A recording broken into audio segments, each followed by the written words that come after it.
In today's video, I'm going to teach you how to use Docker with WordPress. We're going to set up a WordPress container and then connect it to a database container using Docker Desktop.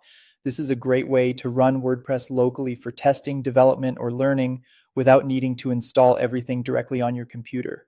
Start by opening Docker Desktop on your computer. Once it's fully loaded, look at the search bar near the top of the window. This is where you can quickly find official images you want to use. In the search field, type WordPress and then click Pull.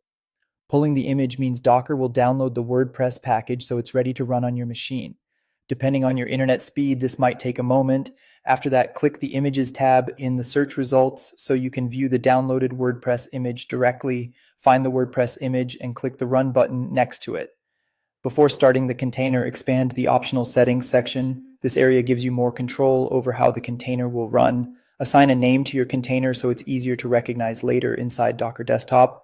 A clear name helps a lot when you're managing multiple containers. Next, enter 8080 in the host port box. This tells Docker to expose WordPress on port 8080 on your computer, which is useful because it avoids conflicts with other web servers that may already be using the default port.